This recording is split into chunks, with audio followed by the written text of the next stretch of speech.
What's up? It's Phillip Cordell, also known as Hi-Fi, the AV professional, shooting for AVNation.tv. I'm here with Danny of Pexip. How's it going, Danny? Good. How are you? Great to see you. So, for those who aren't in the know, what is Pexip? What do you guys do?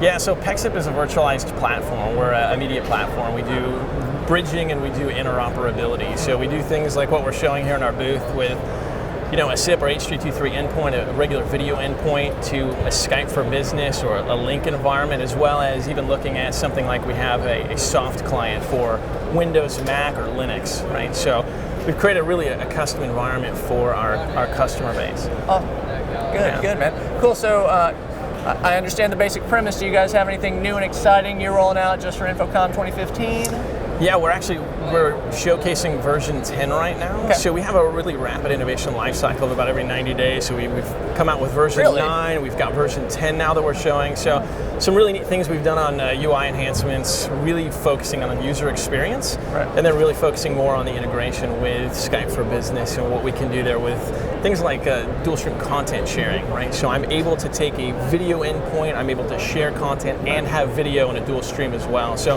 it enhances the user experience of video and content in the same window.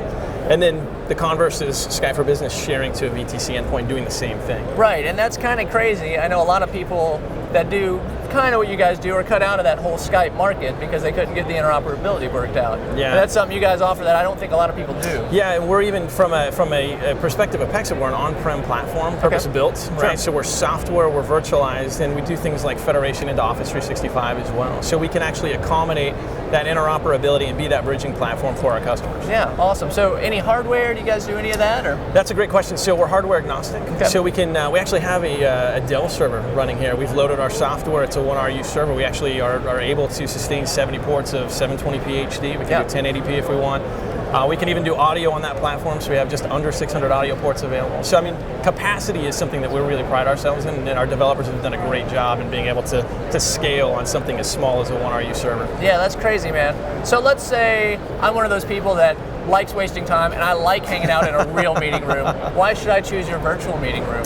Yeah, so a lot of what we're showing is the customization. So again, it's all predicated on the user experience. How do we enhance that? So one of the things that we've done is we've been able to customize our virtual meeting rooms, right? So it's not about Pexip, it's about the end user experience. So when you go into an organization, how do you make it that organization's experience, not disrupt the user, right? They have their workflow. I can come into my VMR, my virtual meeting room, I can see that it's a logo for my organization. Right.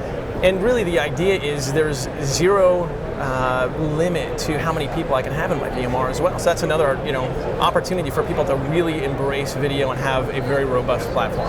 Yeah, that's crazy, man. So there is no limit to number of participants. No, infinitely scalable. I mean, our product is called Infinity, right? You can't test for that, of course, but you can have like a lot of people. Yeah, right. Awesome, man. Again, I just know of some other solutions in the marketplace, and that being able to scale into infinity, yeah, that's almost unheard of, right? I mean, Yeah, and another thing to add to that is just our distribution, right? We've been doing that since version 1. So, I mean, we're on version 10 that we're showcasing here.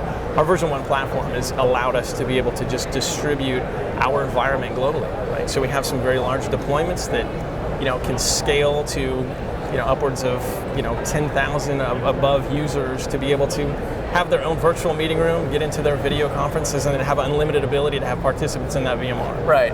Cool, man. So I'm sure, as you know, a lot of people out in AVNation all across the world, they struggle with this kind of network-based, everything's in the cloud. Sure. So how is your support? Because I imagine you guys get a lot of scared calls, or maybe you don't, because it works that well, but I would think you guys would need to have some robust support. Yeah, we do, and we have a very strong support team. We have a strong support organization. We also have a really strong R&D team, right? So, I mean, these are some individuals that have been in the industry for years and have developed some known products that are out there that have taken all of their expertise and their knowledge and know-how and put it into this, right? So they've developed things like high availability, disaster recovery, failover, things like that are inherent in the platform that aren't an additional cost. It's part of the solution itself. Would you say that Pexip has a super team, that you've assembled a super team? I would say so. That's what it sounds like to me, just a guy on the street. Sounds like. I would say so. Awesome, man. All right, well, anything you'd like to add? Hi, Mom. Danny says hi, Mom. All right, cool, brother. Thanks so much for your time. Hey, thanks so much for having me. I appreciate it. Absolutely. We'll see you next time on AVNation.